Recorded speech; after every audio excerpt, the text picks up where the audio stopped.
Ang topic natin ngayon ay diktadurya. Well, matagal na nating sinasabi yan. Ang diktadurya ni Bangag ay hindi lang yan ngayon. The moment na binukelya natin sa inyo ang mga ginawa na actually ng Bangag na si Marcos Jr. na Addictus Benedictus. Okay? Ayan.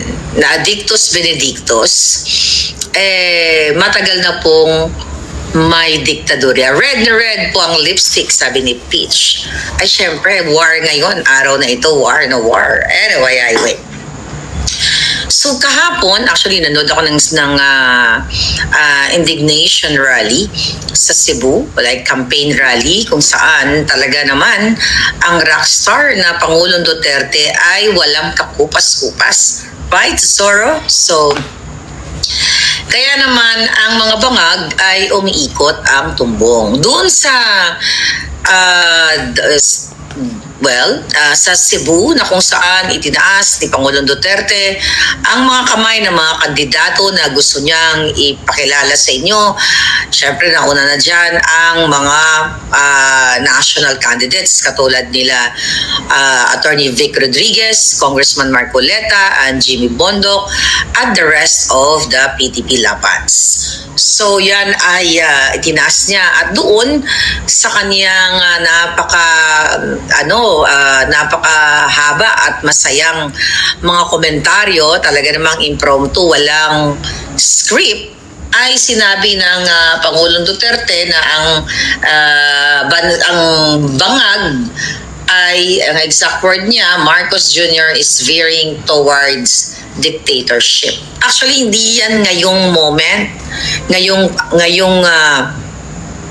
taon, di ba, na lumihis na ang Bangag na si Marcos Jr. na Addictus Benedictus.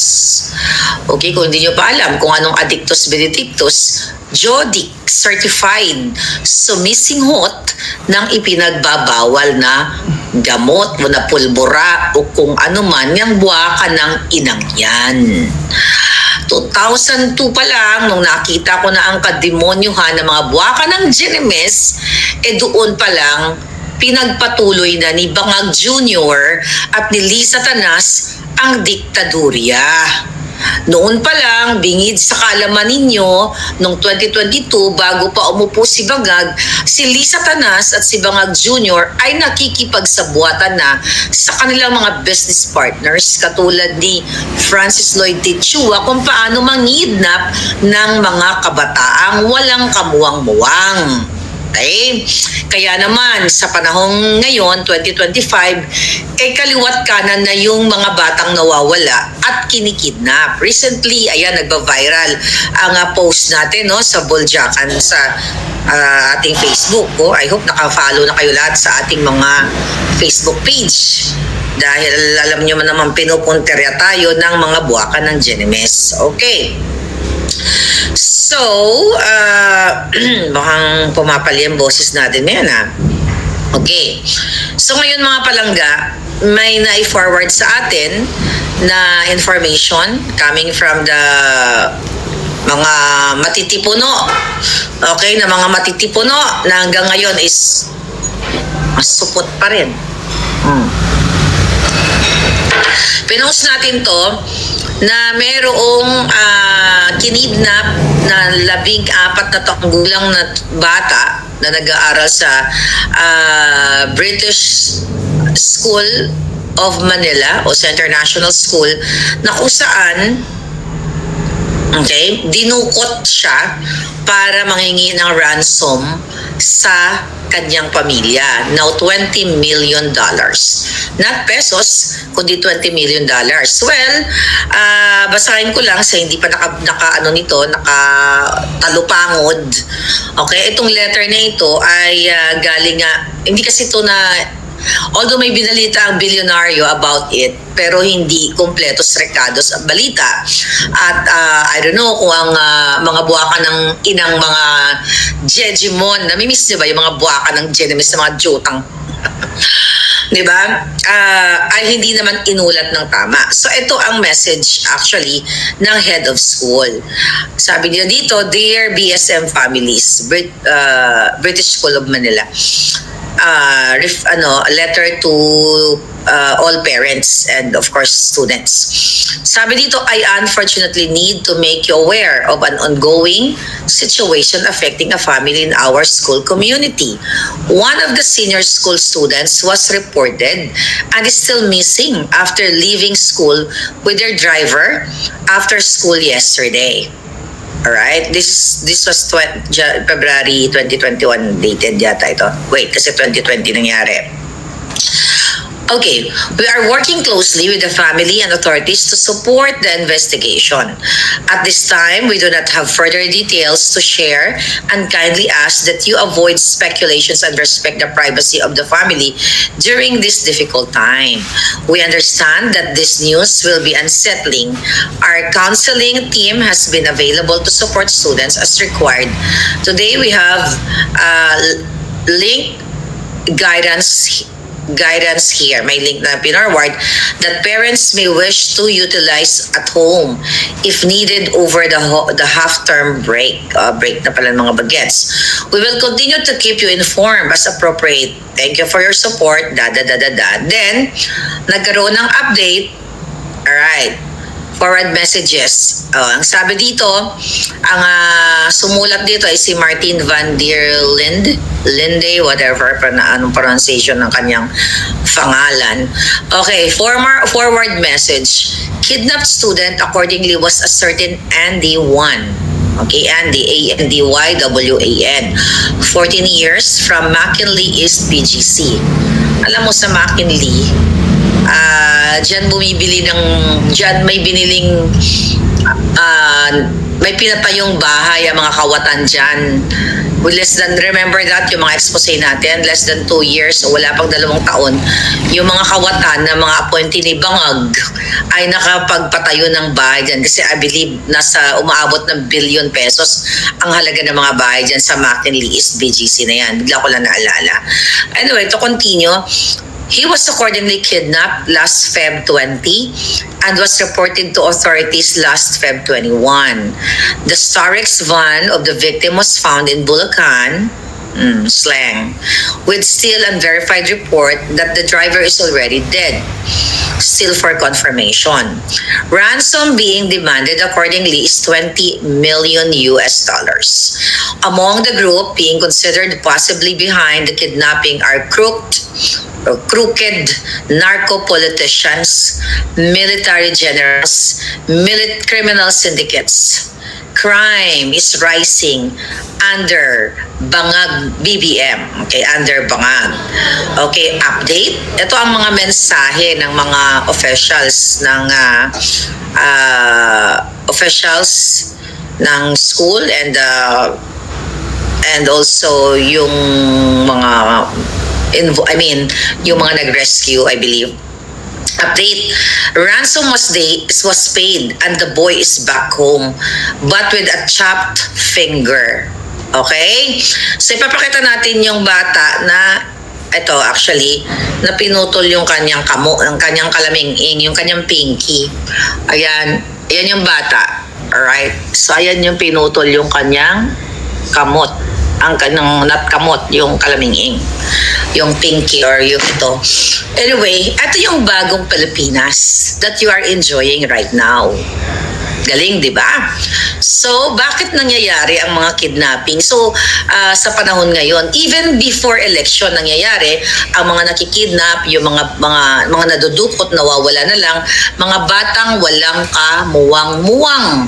Kaya nga sabi ko sa post ko, pag inimbestigahan to, baka ang suma total nito ay si Liza Tanas. Hayop na yan at si Bangag ang nagpa-kidnap. Kaya a thorough investigation. Pero what do you expect sa panahon ngayon? Paano sila mag-iimbestiga kung sila mismo ang promotor ng kidnapping? Kasi election season. Ibig sabihin, kailangan nila ng pera. Can you imagine ang anak mo? Diba? Ang iyong anak ay pinutulan. Ano ang terror, ang trauma na naranasan ng isang 14 anyos na bata habang siya ay ginagapos ng mga demonyo na hindi nga natin alam, baka si Liza Tanas ang promotor nito. Hindi kasi gagalaw yung mga tiwaling mga militaring mga julul na yan, na mga supot na mga duwag, kung wala itong basbas ng mas mataas sa kanila. Okay? Kung kaya ni Lisa Marcos at ni Bangag Jr. na mahigit 1 taon ko na sila, okay, na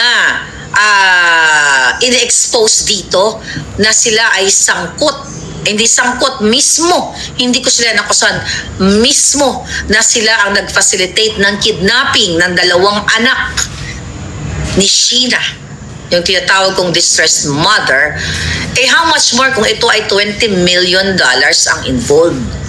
At hindi pa sila, siguro, baka hindi pa sila na kontento doon sa billions of money ng Pilipino na dinurobo nila diyan sa National Budget 2025 na nadiskubre ni Congressman Ungab at pinailan ng kaso nila Attorney Vic Rodriguez sa Korte Suprema para magpaliwanag ang mga julul kung bakit nag-filled in the blank sila doon sa bicameral committee report ng mga figures ng illegal, unconstitutional, immoral at kung ano pang mga kahayupan. Meaning, mga kababayan, baka hindi pa nga sila na kontento doon sa excuse me, hindi pa sila nakontento doon sa mga perang nakawat nila. Pero bago ako malihis, itong mga issue na ito ay pagkatakip sa malaking issue nga ng national budget na nagdesisyon na ang Korte Suprema na magpaliwanag, ipakita ang mga dokumento na hinihingi ng mga nagsakdal sa kanila, ng mga nagreklamo na si Kong Ungab at Attorney Vic Rodriguez and the rest na kasama nila, ay humihingi sila ng palugit na 5 araw para i-comply yung hinihingi ng Korte Suprema. Meaning, ang mga buwaka ng ina ay nagduduktor pa, nagkatahi-tahi pa ng mga kasinungalingang ebidensya para i-present sa Korte Suprema. Pero I believe, okay, hindi naman magwawagi ang kanilang mga kasinungalingan dahil dadama sila at pipingo sila. Dahil hindi naman basta-basta si Kong Ungab at Attorney Vic Rodriguez na magpa-file na lang ng ganong kaso na wala pa silang ibang bala. Baka padadamahin nila, you don't know, kasi ganun ang laro ng matatalino, hindi ng mga bangag. Ito yung pinakamalaking issue natin, ang 2025 budget at ang mga issue natin na gustong pagtakpan ang pagiging addict ni Marcos Jr. And now, kasi ayaw niyong kumilos ng mga bruskong mga supot, mapa-Air Force man yan, mapa-military, mapa-police. Ayaw nilang kumilos na kahit na ang kanilang presidente ay certified addict. Ibig sabihin, lango sa pulburon everyday, 24/7, rain or shine. Diba? Ibabalik ko lang sa inyo mga kababayan, baka mahaba-haba itong topic natin ngayon, mag-comment lang kayo kung anong gusto niyo mga reaction ko, kasi for sure na-miss nyo ang bunganga at alindog ko, which is na-miss ko rin kayo. Ngayon, mga kababayan, ang ginagawa ngayon, okay, ng mga bangag, ng mga addictus, ay patahimikin tayo. I-shut up. Ang unang-unang nga yan na shut up, na not only shut up, na ginurgur, ay walang iba kundi si Percy Lapid. Kung nasa Pilipinas nga lang ako, baka ako ang nauna kay Percy Lapid. Dahil ako although nauna si the late Percy Lapid, nag-expose sa inyo ng kahayupan ni Bangag. Diba? Ngayon, mga kababayan, congratulations sa ating mga palangga sa Cebu, kayo, Sir John Abines, E.B. Hugalbot, I like your name. Ibi Hugalbot, how are you my darling? Okay? Sila Pam at ang mga supporters syempre ng Pangulong Duterte na nakita natin na buhay ang Duterte magic. Imagine mo yung mga tao na nandoon, wala naman ayuda doon eh. Diba? Hindi naman sila pumunta doon para humingi ng ayuda o pinangakuan ng ayuda. Nada. Kundi yun ay all-out support nila galing sa kaibuturan ng kanilang puso dahil nakikita nila, nababanaag nila ang hope. Diba? Naalala nyo kung ako, nung ako ay nakipagbalyahan sa mga grupo ni Trillanes, sinabi ko yan dito in 2017 sa Los Angeles na the Duterte is the bringer of hope and change sa Pilipinas, which is true. Ngayon, mga kapalanggigig, nakakagalit. Okay, nakakagalit, nakakapuot, gusto mo silang gawing bopis kung meron ka lang kakayahan. Sabi ko nga, kung bibigyan nyo lang ako ng kapangyarihan, kung meron lang magic galing sa taas at sasabihin nyo sasabihin ng Supreme Being, o ito ang gahom mo, gawin mo silang bopis para may ulam ang taong bayan. Hindi ako magdadalawang isip, gagawin ko ng bonggang-bongga. Bakit sinasabi ng Pangulong Duterte dun sa kanyang UAS speech na Marcos Jr. is veering towards dictatorship? Ngayon kung todo tanggol naman ang mga buwaka ng inang mga supot na mga talawang mga kawatan katulad ni Abalos, ni Escudero at ang bago na undersecretary na mukhang hindi mo ang nahangag. Yung kapangalan ko, oh my God. Diba? I will talk about her a little bit. Actually, naulinigan ko, okay, na ang hindi naman, actually not naulinigan, matagal na ito, na talagang ganun sa Bangag administration. Atakihin mo lang ng atakihin ng Duterte, may mapapala ka. Whether ikaw ay nasa payroll katulad ng mga ensimada, katulad ng mga dugyot na mga mukhang palakang puyat, okay, na mga makukyoho, mga gurami. Na-miss ko yung mga ganong litanya, no? Alright. Ang sinasabi nitong bagong nang hitad na, alam mo, nakakatawa nga kasi may mga nagme-message sa akin. No, ikaw, hitad, okay, nakapangalan kong hunghang, hindi ka rin magtatagal dyan. Hindi mo kakayanin ang kademonyuhan na mas demonyo pa sa'yo na sila Bukangkang, si Emerald Bukangkang at si Bulldog, si Honey Rose, na lumobo na ng lumobo ang mga buwaka ng ina sa kalalamon sa pera ng bayan. Wala man namang ginawang trabaho kundi maghawi ng maghawi dyan at bumuka ka ang mga kipay nila. At ikaw, Claire Castro, okay? Unang salvo mo pa lang, palpak ka na. Hangag pabidang, abugagang, walang unod ang utok. Bakit walang unod? Baka ng Jenines ka. Diba? Iniskan ko lang yung vlog, wala kang ginawa kundi mag-react sa mga vlogs ko, vlogs sa mga Duterte vloggers at iba pa. Anong ibig sabihin yan? Walang laman yung utak mo. Dahil kumukuha ka lang, okay lang sana kung hindi ka abogado eh. Maintindihan mo, you guys, I love you people, yung mga nagre-react sa mga vlogs natin, and we need it para i-echo ninyo. Pero yung masasabi mong abogadong pulpul o pupulpal o girl lalo eh. Abogadong walang magawa sa buhay, mag-react sa video ni Marlica at magsipsip, okay? Magsipsip kay adik na Bangag. Alam mong adik si Bangag, ibig sabihin bilasakang abogada. Kasi ang magaling na abogada, right? Kasi you're claiming na magaling ka. wala ka dyan sa YouTube. Hindi ka nagpipick up ng mga vlogs namin kasi meron kang sariling utak. Meron kang sariling laman ang utak mo. Kaso ang laman ng utak mo, labno. You know labno? Bahala na kayo mag-translate. Algae. Okay? In science. Alright. Yan. Ribo, nasagot ko na ang iyong katanungan. Alright. Tirador ng gold si Senior the Junior. Ngayon, itong mga ulol na ito, dyan sa presidential communications, ang unang salbo ng mga hitad ay what? Sila daw ay lalabanan nila ang fake news. Tapos binanggit ang mga vloggers.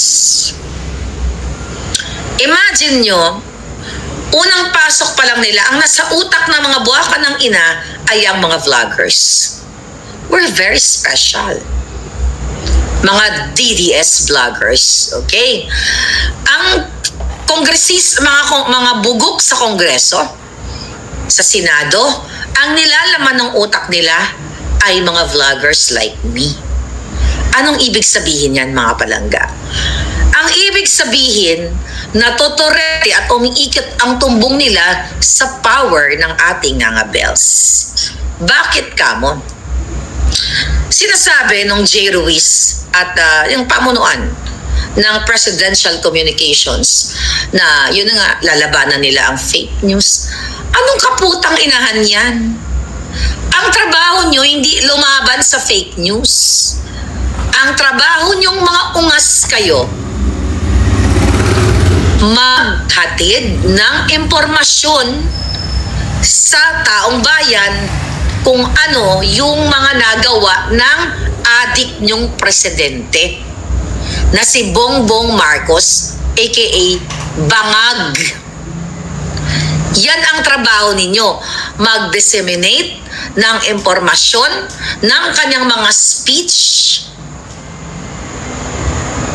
ng kanyang mga accomplishment. Kaso wala kayong maiulat, wala kayong mai-report na matino dahil puro ngiwi, puro adik. Diba? The reason why yang si excuse mo, yang si Cesar Chavez ay hindi kinaya ang kanyang trabaho dahil nagagalit si Lisa Tanas, si Bangag, kapag ang feedback ng taong bayan ay ha-ha-ha or hak-hak-hak or nakakatawa ang ginagawa ng adik na presidenteng si Bangag. So ang trabaho ninyo ay magpahatid, okay, ng mga, yun na nga, magbigay ng mga information kung ano ang ginagawa ng inyong presidenteng Adictus Benedictus. Alright? Pero bakit vloggers? Mga kababayan, ngayong momentong ito, ipapakita ko sa inyo ang ebidensya kung gaano kaapektado ang presidential communications, ang bangag ninyong presidente sa taong bayan, sa power ninyo. Dahil itong mga, not only recently, in the past, kapag nagsasalta si Bangag, more on halakhak, emoticons, or galit, or what. Mapakita natin sa inyo.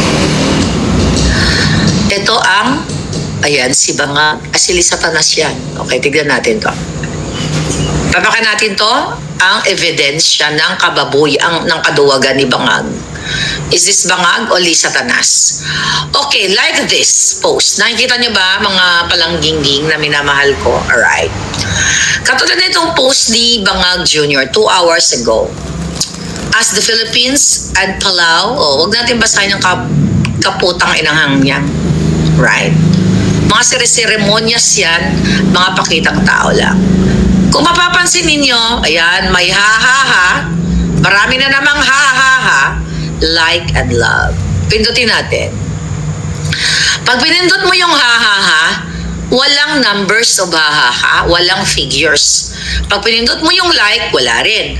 Pag pinindot mo yung love, wala rin. O, tignan natin sa ibang mga post niya. May pahalik-halik pa ang demonyo kay Santo Papa. Okay? Actually, kagagaling ko lang ng ng Roma, mga palangga. Watch out, may alindog. Okay? Ipinagdasal ko kayo. Okay? Na sana makatakas na kayo sa bangag na o matapos na ang mga bangag. So if you notice, ha, like, love. Okay. Tapos nakita nyo yung letter, yung pangalan, yung nakasulat. Mga palangginggi. Ngayon sa ilalim, nakita nyo yung liner na yan. Anong sinasabi dyan? Bongbong Marcos can see the total number of reactions on this post. Anong ibig sabihin yan, mga palangga, kung nagmamaganda like me? Ibig sabihin, hinide niya, itinago ni Bangag Marcos ang reaksyon ng tao. Para mabigyan ko kayo ng isang ng comparison, tignan natin yung bunganga ni Boljak. Okay, ni Boljakan. Si Boljakan ay isang maalindog na laging nagnangabels. O, ayan. O, tignan natin to. Wag na yan live. Baka itong pinost ko. Let's go, Attorney Vic Rodriguez na lang. O, tignan natin. Aba, nag-emot-emot ang mga palangga ko. O, ito na lang, reaction. You see that? If you notice, my darling, okay, like 466, love 265. Oh, yan. Ang care, 12. At ang shock ay 1. Tignan natin ulit ito si Boljakan. Ito, 746. 606 likes, 102, da. Balikan ulit natin ang kay Bangag. Sa kapapasok lang. Okay, balikan natin ang kaduwagan ang ebidensya ng kaduwagan at kasinungalingan ni Bangag. Okay, tignan natin yung likes. Sa kabila ng pagtatago niya, okay, ng libo-libong ha. Excuse mo, okay, nakikita pa rin na mas marami yung nag-ha. Now what, mga darling? Stop ko na yan dahil tapos na ang silbi niyan. Okay? Oh, okay, wait. Actually, tignan ko pa sana yung ayan, nakikita nyo yung mga nagko-comment. Actually, ay mga trolls. Mga trolls. Ngayon, stop screen na tayo. Okay? So, mga palangginging, ano ang masasabi nyo doon? Ang ibig sabihin nun, sa ating malupit na pag-iintindi na hindi mo kailangan ng maraming utak, itinago ni Marcos Jr. ang mga Pilipinong nag-i-express ng kanilang damdamin dahil sila ay natatawa or nasusuklang sa kasukasukang bangag na presidente.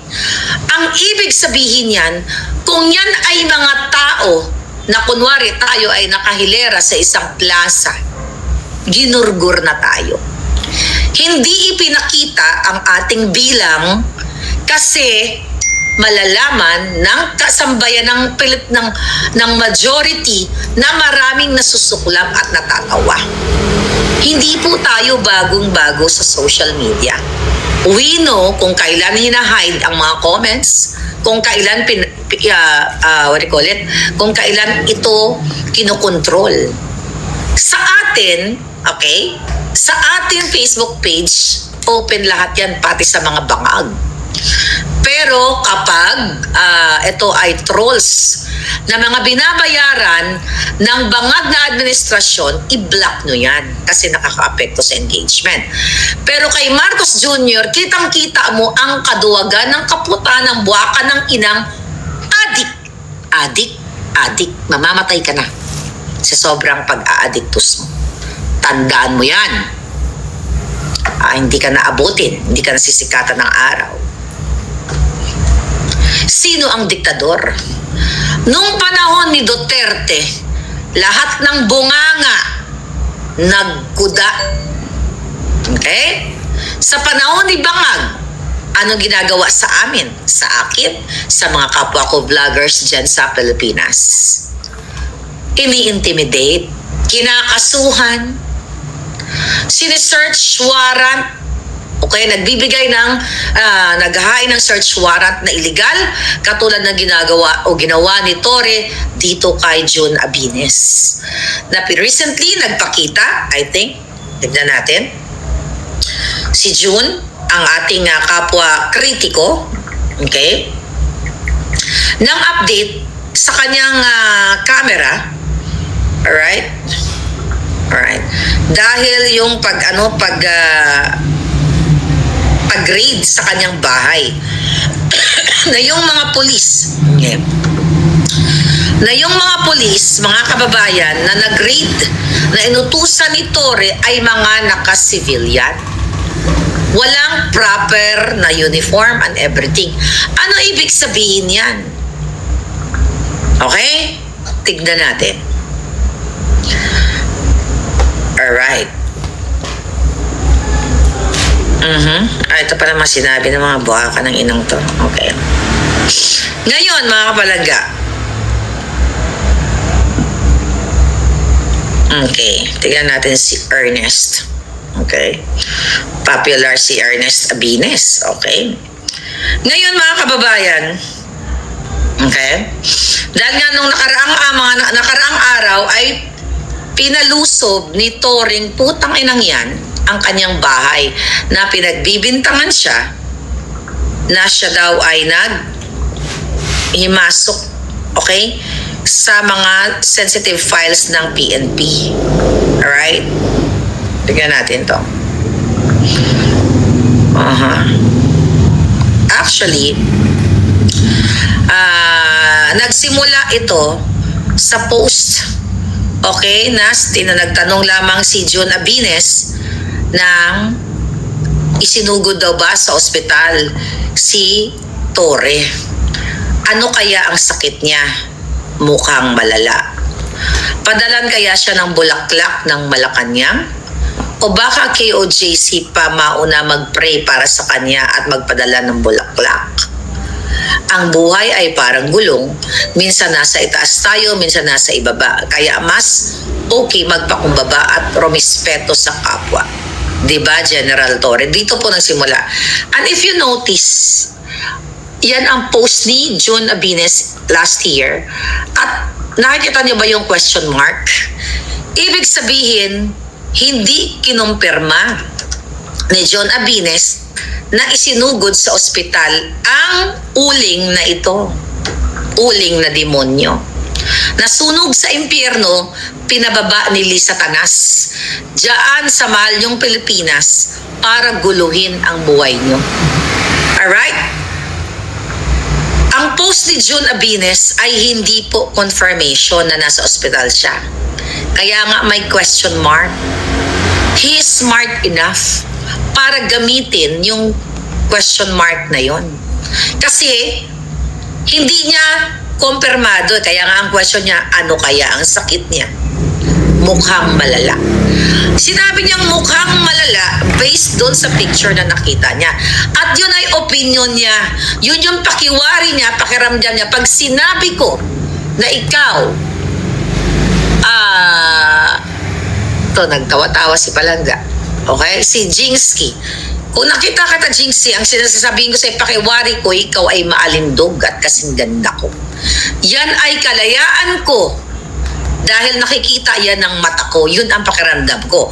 So, yun ang pakiwari ko. Yun din yung pakiwari ni June Abines nung sinabi niya na mukhang malala. Hindi niya sinabi na siguradong sigurado ako na malala na si Uling. Okay? Okay? Mayroong wait lang Ayun ko alam bakit naka-alarm ang hotel.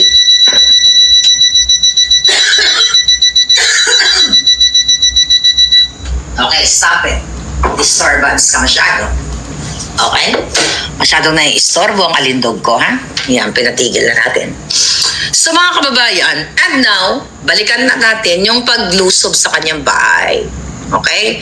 I think kinasuhan siya ng RA 10175 Section 6. Okay? Na kung saan ay cyber libel at cybercrime dahil siya ay nagdistongkar ng mga PNP files whatsoever. Kasinungalingan. Ito ay tama si Pangulong Duterte na tayo ay papunta na o lumilis na ang bangag sa diktadurya. Sabi ko nga kanina, yung mga buwakan ng ina sa PCSO, ang una nilang inatupag ay ang vloggers like me. Imagine niyo kung gaano tayo kagaling na mga para sa bayan. Not only for the Duterte, you know that. Bakit tayo gagaling? Ang PNP, ang AFP, ang DILG, ang lahat halos ng ahensya ng gobyerno, ang laman ng utak nila ngayon ay Marlica, MJ Kiambao, KLC, John Abines, kung sino pa. Lahat tayo na mga nagsasalita at nagpapakita ng pagmamahal o concern sa taong bayan. Lahat tayong mga nakikipaglaban o kritiko ay nasa utak ng mga politikong kawatan ng mga demonyo katulad ni barbers na tinatawag tayong pogo or narco vloggers. Pero sila itong mga hinayupak ang nakikinabang sa pogo at sa illegal na pulburon. Dahil mismo ang amo nila, kaya kayong mga supot kayong mga supot na PNP, AFP, Air Force, Navy, lahat kayo mga supot. Okay? Wala kayong pagmamahal sa bayan. Dahil kung kayo ay sumumpa-sumpa sa flag para paglingkuran ang bayang Pilipinas, mga buwaka ng ina ninyo, mga supot kayo. Mga supot lang ha. Kung tuli ka, di leche. Umayot ka't magpakarami. Nakita nyo na si Marcos Jr. nung araw ng Kagitingan last year na mayroong Coca-Cola pulburon, okay? What have you call it? Dapat doon pa lang inaresto nyo na. Dapat doon pa lang nanindigan na kayo, mga hinayupak kayo, na hindi nyo pinayagan na may adik kayong presidente. Dahil nung inilabas ko yan noong July of 2024 dito sa California, okay, na si Marcos Jr. ay nag-aadi, hindi ko inilabas yun ng dihado ang taong bayan. Bago ko inilabas yun, authenticated yun sa dalawang bansa na si Marcos ang nasa video na adik, sumisinghot, ibig sabihin mentally defected ang presidente ninyo. The reason why kayo ngayon ay nagkaleche-leche sa Pilipinas, kaya ngayon ang kidnapping is just an ordinary day. Enjoy it. Dahil yan ang gusto nyo. Kaya nga sana, sabi ko nga, paulit-ulit nating sinasabi na sana ay hindi dumating sa panahon na kayo ay makidnap o magurgur ang inyong mga anak. Bakit kamo? Nakita nyo na ang presidente nyo ay Addictus Benedictus. Adik. Kitang-kita sa video at kitang-kita ang residue. Hinahayaan nyo pang mamuno in the first place. Hindi si Bangag ang namumuno sa bayan ninyo, sa bayan ng Pilipinas. Ang asawa niyang kidnapper, katulad niya, Addictus, ang namumuno si Tambaloslos at lahat ng mga mafia. Waka ng ina niyong mga supot. Alam nyo, kayo nga ang nagbibigay ng mga information sa akin. Di ba? Kapag ang presidente ay wala na sa tamang kaisipan, mga kababayan, ano dapat ang ginagawa? There's no way out. People power. At dapat nga, ang katuwang nyo dyan sa people power ay yung mga military. Hindi yan bawal.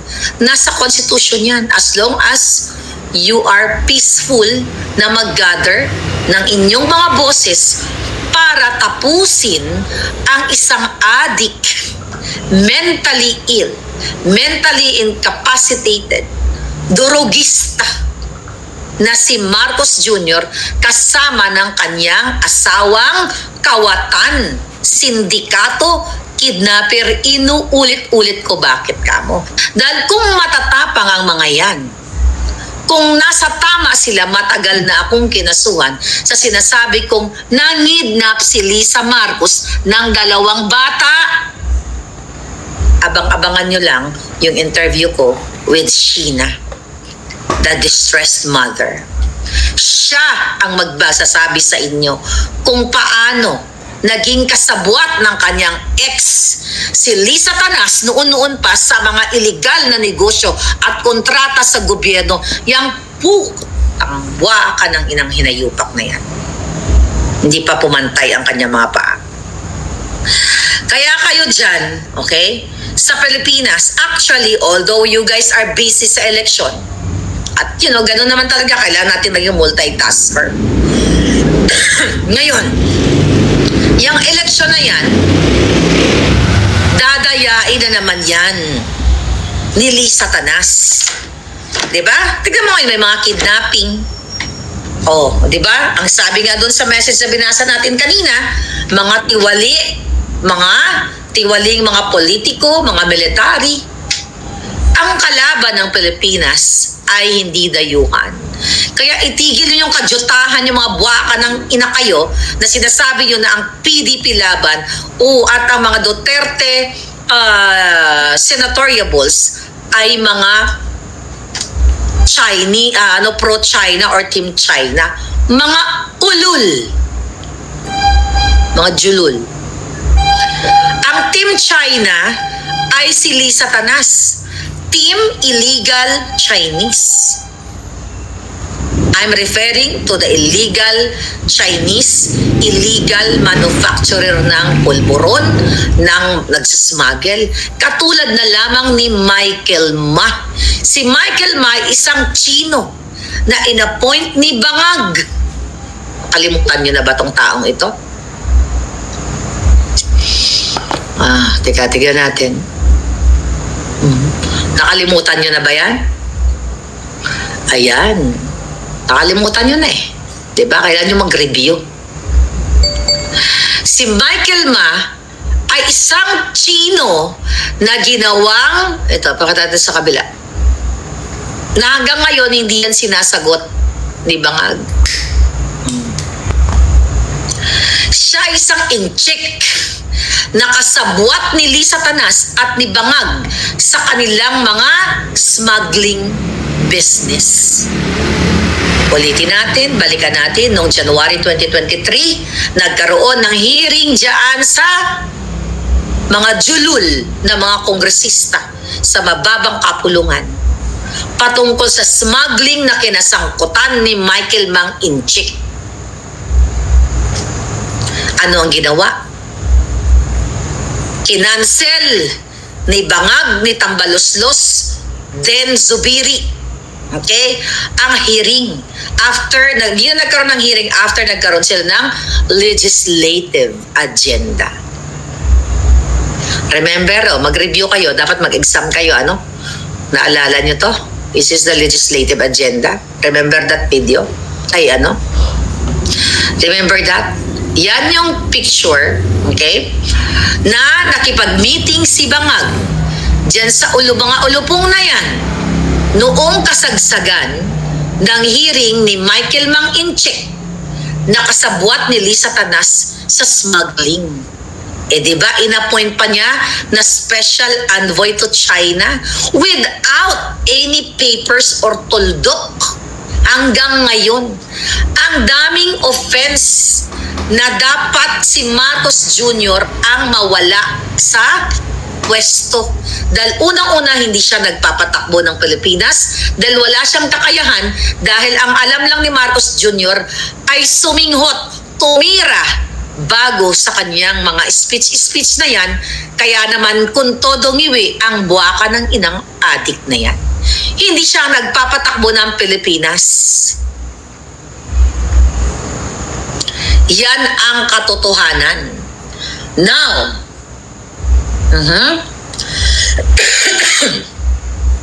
ano pa ang gusto nyong sabihin ko sa mga buwaka ng inang ito? Ang tunay na diktador, okay?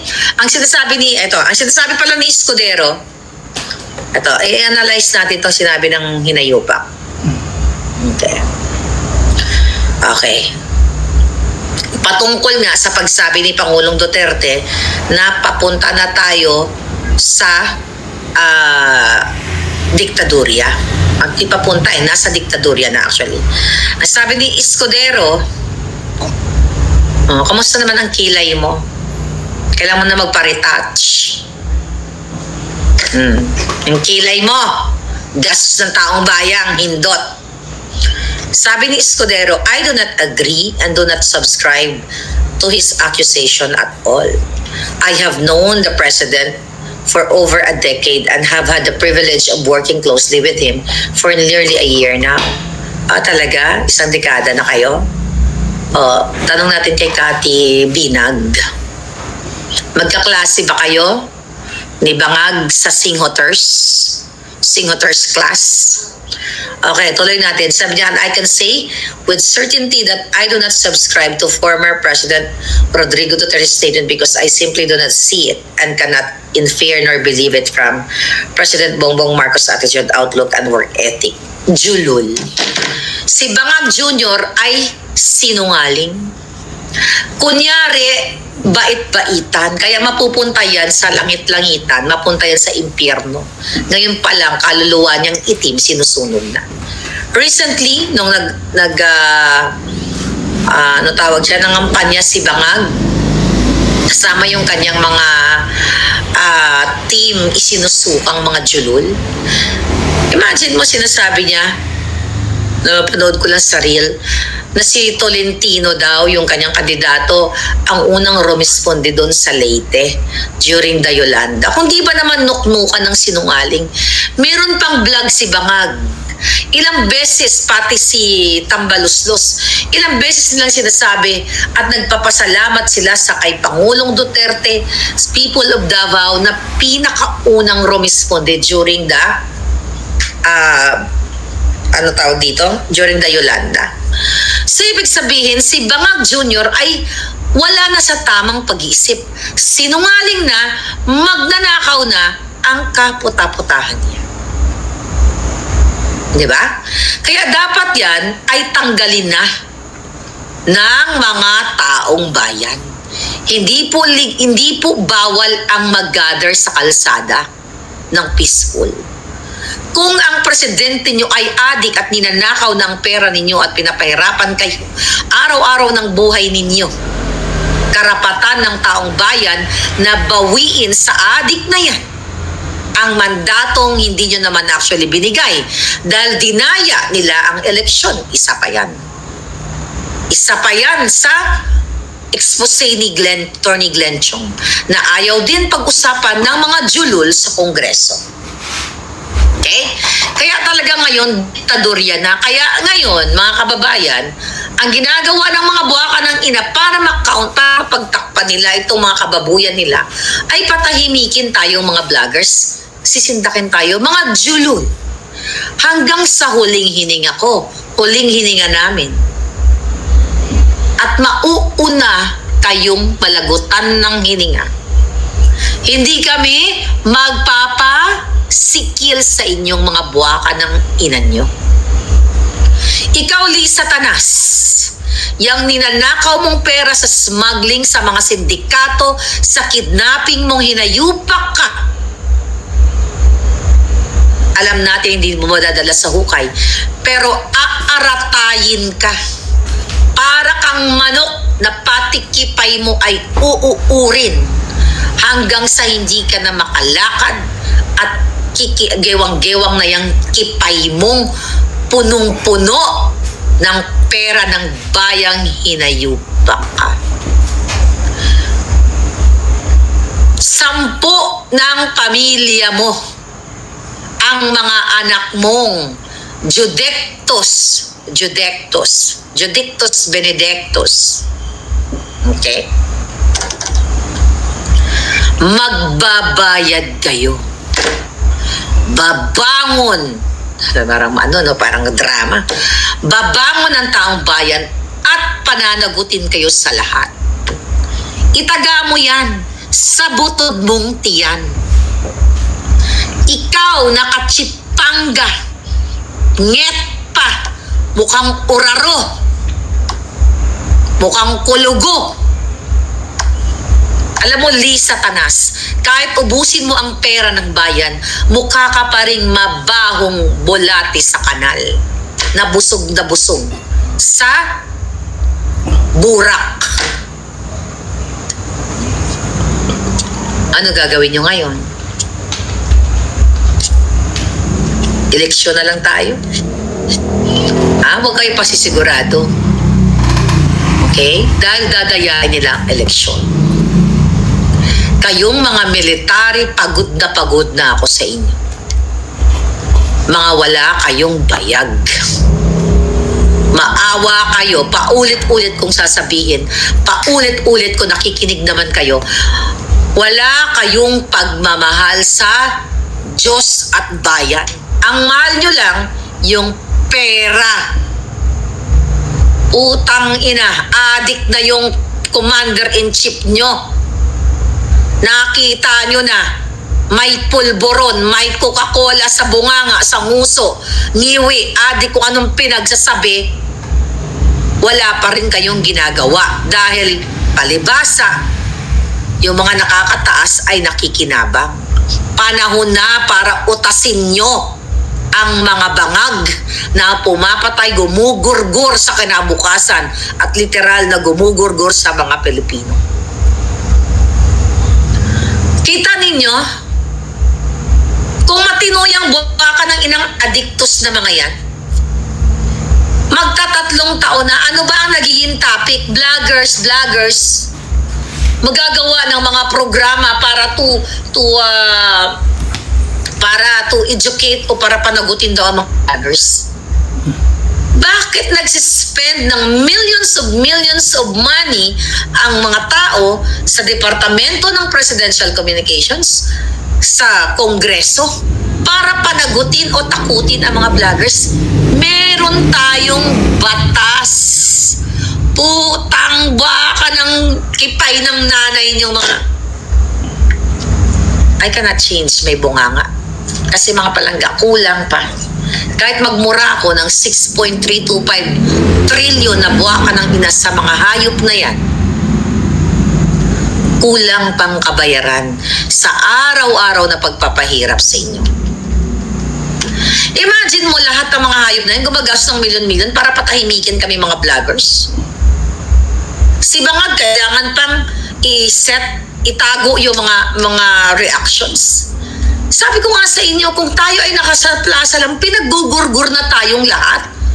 Uy, mga supot na mga military, mga polis na mga palangga ko.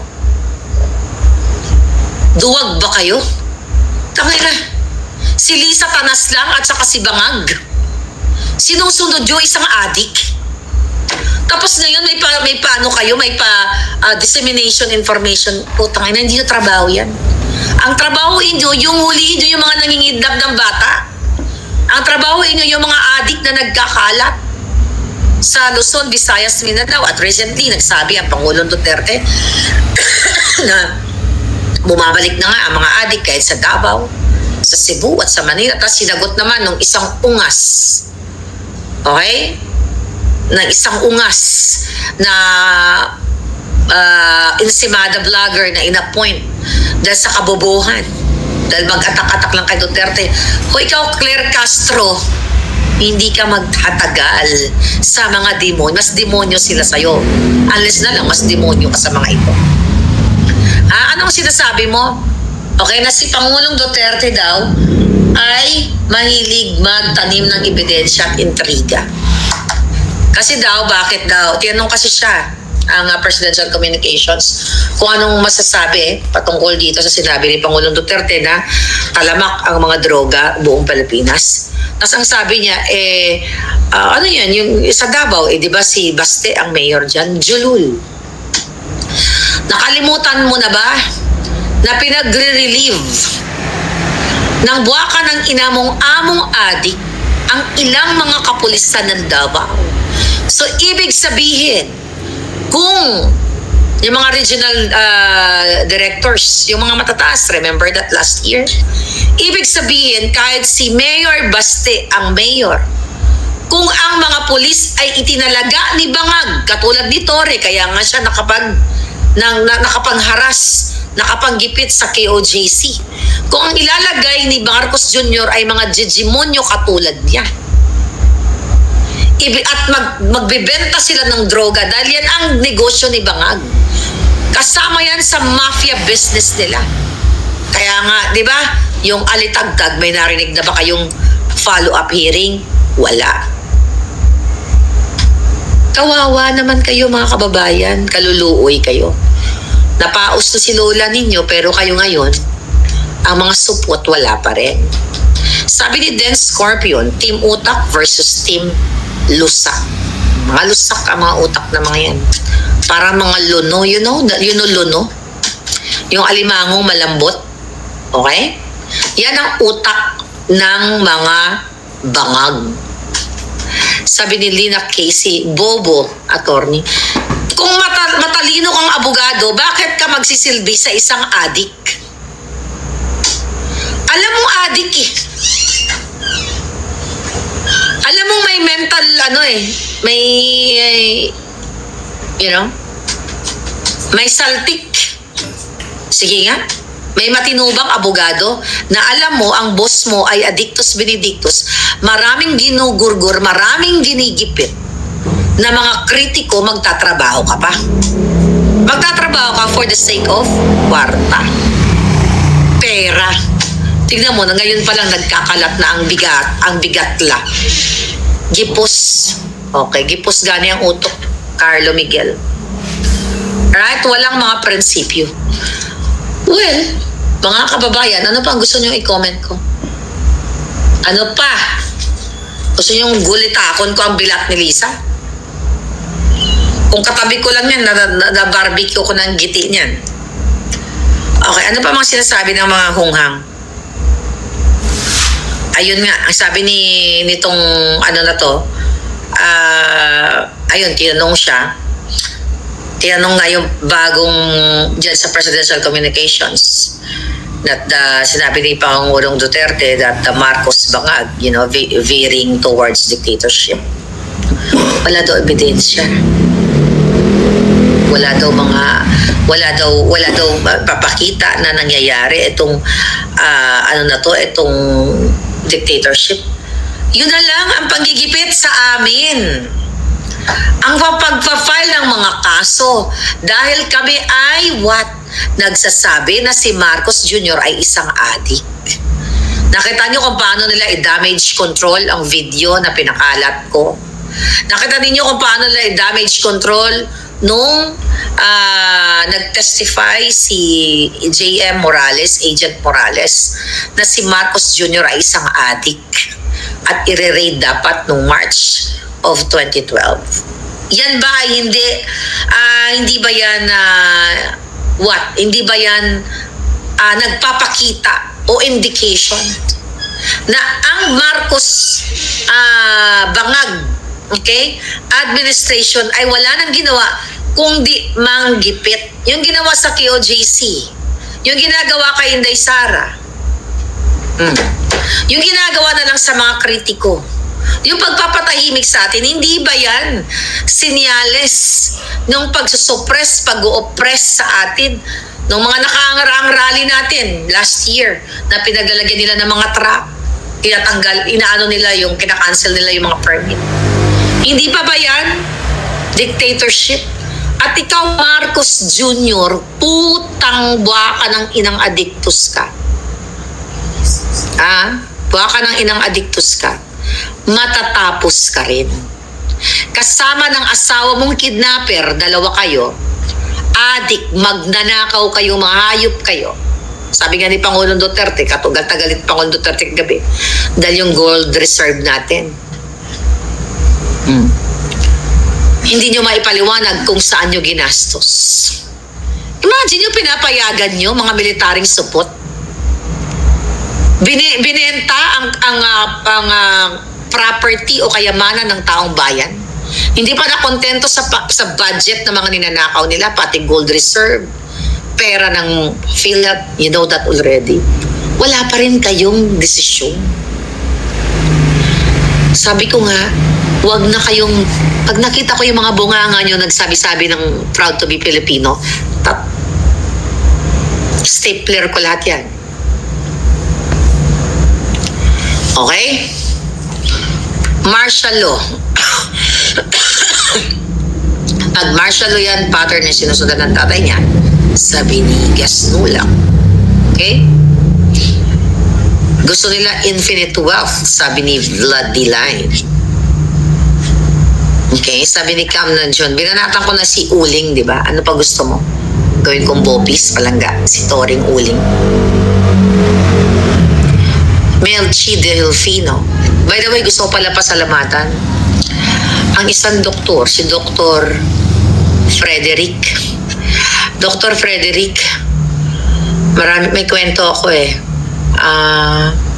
Was it in Italy? Okay? Na nakilala ko sa Italy at ang kanyang asawa na binigyan ako ng $9 dollars. Mahaba ng kwento pero na-appreciate ko po kasi yung mahaba yung kwento, but anyway, tsaka na lang pag may time. Dr. Frederick, thank you for giving me €9 no, para mabitbit ko yung yung what do you call it,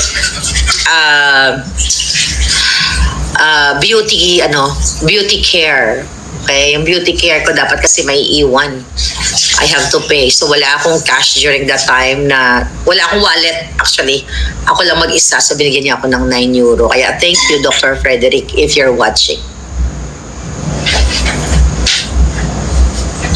Madrid. Baby Lynn, babalik ako sa Madrid.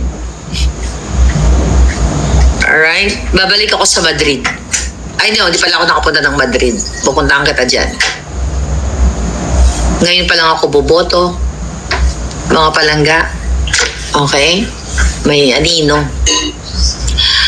Sa darating na eleksyon, huwag niyong iboto ang mga sumusuporta kay Bangag. Okay? Huwag niyo rin iboto ang mga rebuilding NPA makakaliwa. Napakasimple. Kung gusto nyong may future pa ang inyong bayan, may sayad si Castro, sabi ni Edita. As hindi ko kasi sa pinapanood. Mukhang may sayad. May sayad ba? May sayad? Okay. Tingnan natin kung anong magkakalat yan, believe me. Magkakalat yan at tutudasin din ni Lisa Tanas yan. Ayaw ni Lisa Tanas ng mas may sayad pa sa kanya. Gusto ni Lisa Tanas siya ang bida ng lahat ng demonyo. Lahat siya ang queen ng mga satanas. So kapag may satanas pa sa kanya, tinatagpas niya. Lalo na kung napapahamak si Bangag. Imagine mo yung si anong pangalan nito? Si Cesar Chavez. Oh. Hindi nakayanan. Hindi niya nakayanan yung pressure na kapag mumingiwi si Bangag, siya ang sinisisi. How much more kung may sayad nga, sabi mo palangga.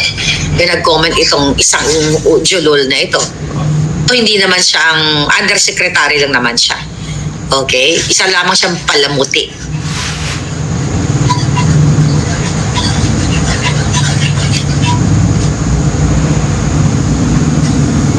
Sabi ni Billy Ramos, isa lang alam ko, kamukha ni Torres si Mangkanor.